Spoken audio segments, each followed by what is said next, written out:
السلام عليكم دمان مسلمين تا مقعي وعبد سكور عبدي sida ogtihiinba waxaa jira cudur saameeyay dhammaan dunida kaasoo kala soocin muslim iyo gaal intaba oo la yiraahdo coronavirus ama COVID-19 waxaa jira dad Soomaaliyeed oo ku dhacay oo qaarkood u dhinteen qaarkoodna wali ay la jiifaan haddaba waa inaan ka wacyigelinaa bulshada Soomaaliyeed meel bay joogaan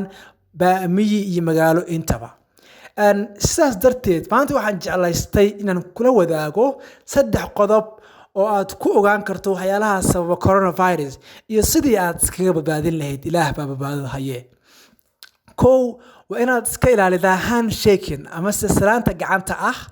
salaanta waxaa kaaga filan assalaamu calaykum waayo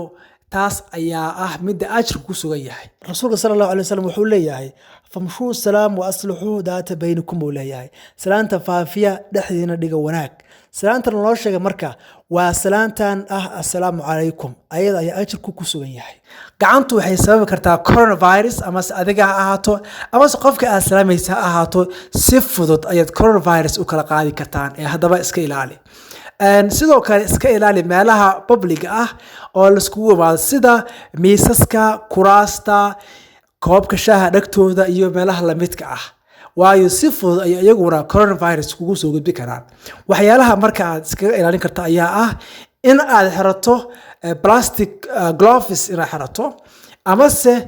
aad isticmaasho hand sanitizer adigoo gacmahaaga aan taabsiin wajigaaga ama se qaybo kamid jirkaaga waayo hadii aad qof salaanto ama meel aad taabato koror aadan haysanin gloves ama se aadan isticmaalin hand sanitizer waxaad halis u tahay inuu kugu dhaco coronavirus ilaah ha ka badbaadiyo qodobka labaad ma ogtahay kabahaagu inay keeni karaan coronavirus gurigaaga kabahaaga aad la maraysa magaalada waxaad ku istaagi kartaa meel la iskaga meeri coronavirus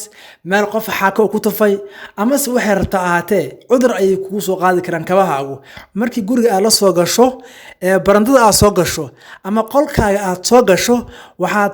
si fudud ku gaarsiin kartaa coronavirus xaafadaadii oo dhan haddaba ka wacyigeli bulshada guriga kula degan dadka guriga kula degan ka wacyigeli kabahaagana ku siib meel gooni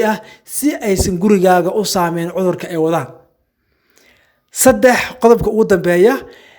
iska ilaali meelaha public ee dadku iskugu imaadaan sida miitinada maqaayadaha cafeteriada iyo fadhigu-darrada waayo waxa macquul qof aan la fadhido ama qof u dhow inuu qofaco adan qofacaas adiga oo ku saameeyo minute gudaheeda uu kugu saameeyo haddaba iska ilaali waxa aad uga taxadari kartaa ayaa waxay tahay inaad xirato mouth cover ayaa xiranaysaa then qofkaas wuxuu wada kuma gaarsiinayo adiguna waxa wada qof ma gaarsiinaysid cudurka haddii qof cudur hayo kuma gaarsiinayo adigana qof ma gaarsiinaysid waa sida ugu wanaagsan ee aad uga taxadari karto sidoo kale tala saaro rabbi subhanahu wa ta'ala asaga ayaa wax kasta celsha asaga ayaa wax kasta keena laakiin anaga waxaan namudan inaan dadaalno intii aan dadaali karno waad ku mahadsan tahay daawashada videogan fadlan la share garay asxaabta kale ee aad taqaano si ayaguna uga faa'iidaan waad ku mahadsan tahay daawashada videogan fadlan page-kana ku xirnaaw subscribe ka saar share-ka iloobin like-ta waa mid kale si aan u diyaariyo video badan oo wax badan aad ka faa'iidaan ama se wax tar u leh bulshada Soomaaliyeed mar kale aadan ugu faraxsanahay